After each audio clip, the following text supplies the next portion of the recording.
Saraton davolash usullari nimalardan iborat bo'ladi?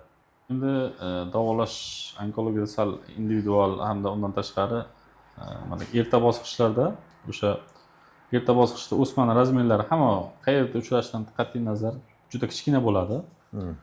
Endi birinchi, ikkinchi bosqichda shu bemorni oddiy operatsiya yo'li bilan tuzatish mumkin.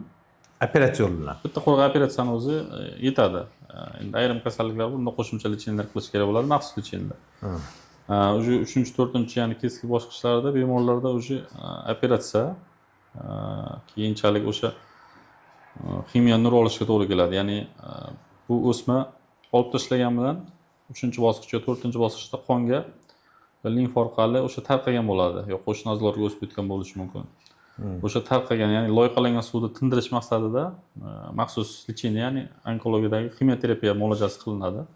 Shu ximiya bilan o'sha zararlangan, o'sha qonga tarqagan, o'sha tushunadigan qilib bolalarni o'ldirish kursi bor. Endi kasallikda har bir kasallikda o'ziga qarab sxema asosida 14 kun, 7 kun, 21 kunda ximiya kurslari o'tkaziladi. Bundan tashqari o'sha o'sma olib tashlangan sohalarga sezuvchanligiga qarab, qaysi a'zo bo'lishiga qarab o'sha nur terapiya beriladi. Yo ichki nur, yo tashqi nur. O'sha sohadan qaytib chiqmaslik uchun o'sha kasallik. Ham qon bilan qonni tozalanadi. Ximioterapiyadan mahalliy o'sha joyga nur beriladi. Ya'ni qo'shma yo kompleks lecheniya qilib bemorni to'liq tuzatish. Hozir yangi target dorilar chiqyapti. Ya'ni o'sha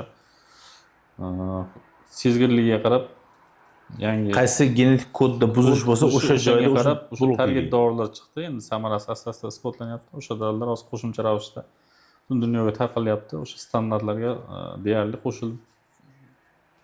qo'shilishda davom etmoqda. Qo'shilgani ham bor, qo'shilishda davom etyapti. Har kuniga yangilanadi kerak bo'lsa. Buni har oyda, har kvartalda. Onkologiyaning lecheniyasiga endi mana shu oxirgi 5 yillikda ancha yangi yo'nalishlar kirib keldi davolashga.